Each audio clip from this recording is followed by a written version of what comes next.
Hey, I'm Bryan Catherman. This is Robbie Tschorn. We are talking about Worship Matters, Leading Others to Encounter the Greatness of God by Bob Kauflin. We're on chapter 26 for the church and for unbelievers. This is a huge debate in pastoral circles. Who are you preaching to? Who are you singing to? Who's there? Who's not there? Let me start with this question. Robbie, what is the church? The church, I will use Bob Kauflin's definition. You went to the notes right off the bat. Right off the bat, yeah. Bottom of page 201, it says, "It's the people God has joined together in a specific locality through the blood of his Son and the power of his Spirit."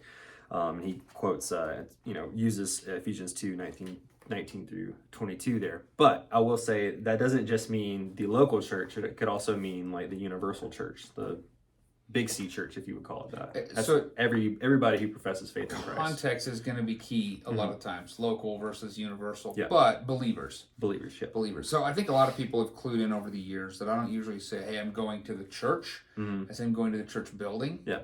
Yeah. But when I talk about us being the church, I think there's a very significant reason for that. Does that mean I don't think you should call this building a church building? No, you call it a church building. Sure. I just want to make sure that we're communicating. We are the church. Yeah. The believers are the church, and everybody who's sort of attending as guests who aren't believers are a part of the gathering, the event, and that's fine. But ultimately, the church are the people of God, called by God. Could you have people sitting in the church who call themselves Christians who aren't part of the church? Yes. All right, so you got to be redeemed, right? Yeah. Yeah. Okay, why is this important in worship? What's the debate going on here in chapter 26? What's the service for? Yeah, who's the service for? Who is the service for? Yeah, is it for the believers? Is it the entirety of the worship service? Is it strictly for believers? Is it mainly for unbelievers? Where do you think you land? What are you more likely to lean? Because we don't usually land right in the middle.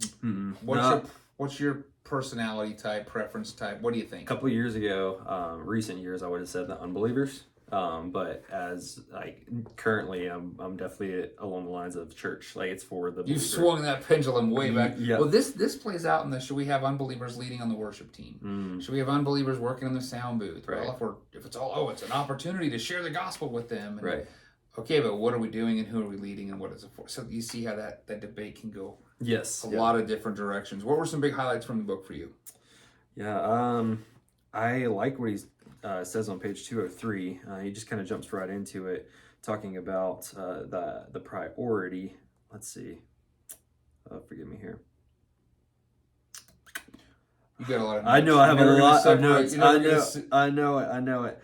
Well, tell you what, let's jump back to page 201. I do like this where he talks about at the very beginning, he says, but my greatest concern, right before the star on that too. Yep. My greatest concern is for those God has joined to my particular congregation. And what he's talking about is there's, folks who come into his home. He knows he loves and cares for those people, but they're not like his true family. And so in the same way within our church, we have people who come into our church who are not covenant members with us. We still love and care for them, but we're going to love and care for our church members differently than how we do those who are coming in, whether guests, unbelievers, etc. Well, if you appeal to the guests on everything that you do, the church won't even look like the biblical church because you're appealing to the world. Right. So you have to figure out where those lines are going to be somewhere. Right. And that's part of what he's kind of getting at. This is the line I'm drawing: is these individuals are part of the family of Christ, the local body of church, and yes, we want to invite others in, but we're not going to do everything in our power to make it the best, the most comfortable, most amazing place for them. Right. Because that might actually cause us to compromise what's important for the sake of the church. At the same time, you don't want to miss thinking about lost people altogether. Right. I went to a service not long ago, and there was okay, you stand up at this part. We were just visiting a different church, a different sort of tradition in this. You repeat these words, you do this thing, and there wasn't any instruction given for a lot of it. So a bunch of people got up and they're taking the Lord's Supper and they're doing stuff. And I'm like, wait, I felt awkwardly uncomfortable, and I'm a believer, right? Yeah. So I'm like, I know what we're supposed to be doing. What does a person who's never encountered this before? What do they do? So there has to be a sense. I like to think of it as this is for the believer with an awareness of the non-believer in hopes of sort of bringing them along. So I want to be aware. Bringing them along. I like that. And I want to bring them along, but it's not for the non-believer. But a lot of our churches today, this is for the non-believer. At all costs, this is all for the gospel. Right. Well, why does the rest of the church gather? Right. Oh, well, to help share the gospel with people. Yeah, but then you're not really doing what we're called to biblically to do. Right. I remember years ago. I was at a church, and the reason they didn't take the Lord's Supper, they had the Lord's Supper available once in a while in the back. They let some people know in-house. They didn't do it collectively. And the reason they didn't do it is they just didn't want to, offend or confuse the non-believers who are coming. And they hit a point where that really sort of offended me. I thought, wait a second. And it was, you want to come along and serve with your church, but I thought, I get what you're trying to do. Right. But this is part of what we do as a church. I'm not saying, okay, churches will do that. Maybe not every week, sure, indifferently. But if you're saying we're going to hide it right, for the sake of non-believers, you're hiding things from people? So, it just got really awkward for me. So what happens when that unbeliever, say they do get saved, and then now you introduce this new element? Like, oh, where was this? So what is this? If you want to, there's this thing in the back. Right. Or that happens a lot with giving. Well, we don't want to offend people who are coming, so we don't take up a collection publicly. We have boxes in the back. That's between you and God, which is fine. We don't want to be offensive. We can do it this way. The irony is, they did take up a collection in the church in some way. Maybe it's not passing a plate or something, but when you just purely say we're not doing this because it's offensive to non-believers, you're letting non-believers dictate what you do in the church. Right. I think that's the issue. If you're doing it with different motivations, fine. But I think what he's getting at is we must keep some of this in mind. At the same time, what if you do a service where you don't think of the non-believers at all? What's going on there? I mean, and Kauflin hits on that. He talks about how, like, Paul even took time to address that in Corinthians. Like the outside perspective. If someone walks in, tongues, prophecies, and all this stuff. Yes. he takes some time to mention. Well, since we're on that, if we look at page 203. Halfway down the page here, he says, being aware of the presence of non-Christians in our meetings causes me to say things more simply, explain common Christian phrases or words, and occasionally address those with us who don't know the Savior. And I believe that speaks into what you were talking about a few moments ago. It's just like there's an intentionality as we're moving through the service. Like, yes, this is how the Christian does it, but it's that bringing along the unbeliever, showing them this is why we do what we do. So let me change the script a little bit. Yeah. So a few years ago, my wife and I, when I was a student and I worked at the University of Utah, I got season tickets to go to the football games. We sat right by the student section, and I was a student, and we had a great time. And there was a whole lot of stuff that happened at the football game that the Muss would do, and you sort of just had to watch. They didn't not do stuff because I didn't know how it worked. Right. Oh, at this point, when it's the third down, you do this jumping thing, and here's the song, and here's what ended up happening was I wanted to be a part. So then I learned. You learn the student song, and you learn the chants, and you learn this stuff, and I think there's a lot of times when we think people aren't capable or won't do that. Sure. And so I think there's a sense that we want to say, yep, we want to come along and learn in this.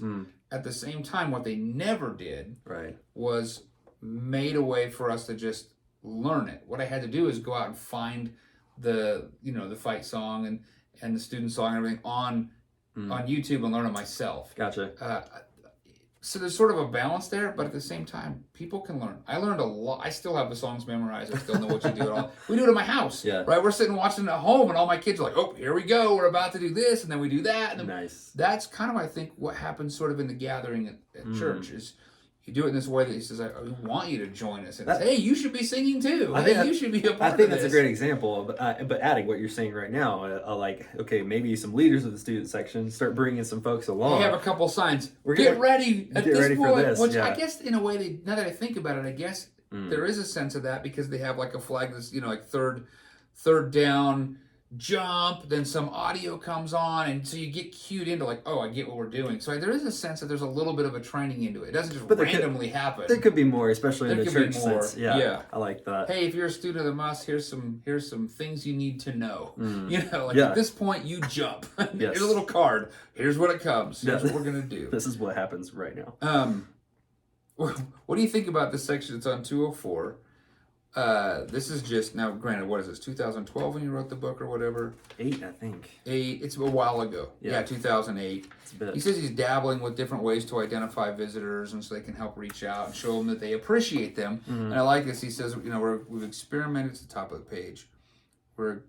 We've experimented with different ways of identifying visitors We always come back to having them stand while we thank them for coming through our applause. This gives those around them the opportunity to introduce themselves, invite them to our guest reception designed just for them, and often invite them out to lunch. We want to overwhelm them with our love. Would you want that to happen? You're not a believer. You're unsure about church. You're unsure about the stuff. At this point, we'd like to thank you by having you stand as we all clap for you. I think I would die. I think I would hate that. I'm not certain. I mean, I think it was definitely... I think it's a hit or miss on the person. Some people may love it, eat it up, love the attention. Some may. But do you want them to come in and love the attention? Like, right. So as a veteran, sometimes these things happen, and I don't know how I feel about it. Even at a football game, you go to the football game, and hey, we'd like to thank our veterans, and if you're a veteran, please stand. And then everyone around you is like looking at you, and it makes me feel really. Like, hey, we're here for the football team, and we're here together. Like, at the same time, I don't mind that I got a veterans discount over here. Right. But, like, everybody's staring at me. That makes me feel really uncomfortable. Yeah. And so I'd be hesitant to go, hey, let's make this about you. Yeah. I want to find out how. Yeah. You know, I've been at other places like, hey, if you're new here, if you'd be willing to fill out a card, whatever, or hey, if, I don't know. I think one of the things that helps us is we just encourage people. You've done a good job with even the worship team. Introduce yourself to somebody you don't know. And if people are in the regular habit of doing that, what ends up happening is they introduce themselves to guests. Opposed to, now if they don't know anybody. That's good. We have greeters at the door and they recognize, I don't recognize you. Hey, I'd love to get to know you. And then what happens is people feel like it's sort of a natural, hey, I met some people.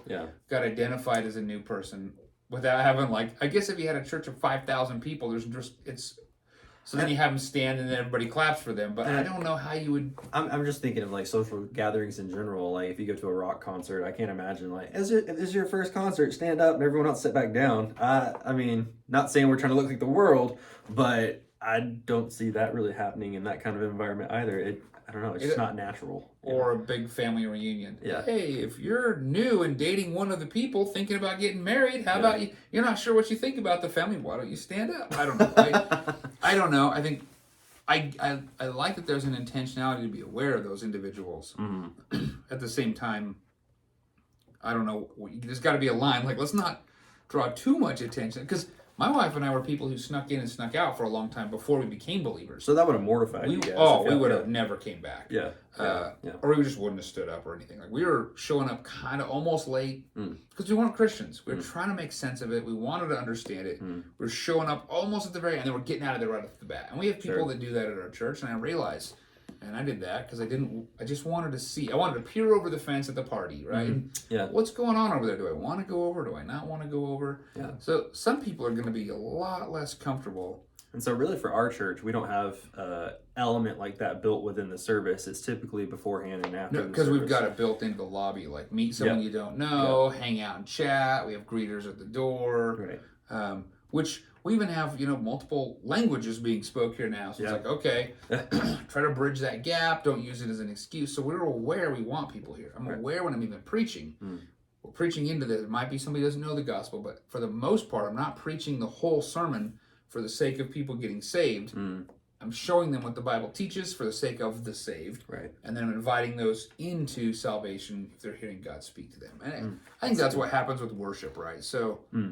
People aren't going to know all the songs, but that's also why we put words up, so it helps people. It's why sometimes you're explaining some things. It's why we have kind of an MC that says, hey, we're going to now worship in this way. And, okay. Hey. We're bringing them along. We're bringing them along. Hey, here at this church, with the offering, for example, because we do collect an offering. Hey, here at this church, we believe this is an act of worship. Well, we don't need to say that to the believers every time. That's to help communicate to the guests. Well, this is an act of worship. If you'd like to worship in this way, you may, but don't feel obligated, and then we do our thing. And truthfully, little lines here. And truthfully, it's teaching for the Christian that may not have grown up in that environment. You just come, you see it, but you've never really thought this actually is an opportunity for me to worship the Lord. And we'll speak in different ways into that. Okay, this is how we worship with our time, talent, and treasure, or this is how we show Christ our gratitude. He actually is the one who signs our paycheck, or whatever we say, right? The same thing with worship. Hey, we're going to sing this. Occasionally, you'll explain a song a little bit. I think that just helps bring people along. I mean, it's an important topic, Mm. and I think we need to be thinking about it. But I think also it just depends on what each church has decided to do in a redeeming life, where we are communicating to the church with an awareness of the non-believer, the unchurched, right? Do you have anything you want to add? I think that probably covers it. The connective tissue at the end of it all between the church and the believer and the unbeliever. On 204, he's going through this section. He hits the gospel, and he says about the gospel. The gospel, clearly proclaimed and faithfully applied, will speak to unbelievers because it is the power of God for salvation to everyone who believes. And he goes on, he says, we have no better way to serve non-Christians than to help them hear, understand, and experience the grand story of God's redemption in Jesus Christ. The gospel will always speak to Christians because we're to continue in the faith, stable and steadfast, not shifting from the hope of the gospel that you heard. And so I like that, in that, it's not that you hear the gospel, you get saved, and that's it for the Christian, right? No, we're to continue on in the gospel, continue on in believing. But for the unbeliever, that's what brings them along into the kingdom. That's right. That's discipleship. For sure, yeah. You're discipling, whether it's the first time you're coming into the kingdom. I say first time, it's when you do for the first time. When you do come into the kingdom. And then it's continually doing the same thing. So it's just a matter of where everybody's at.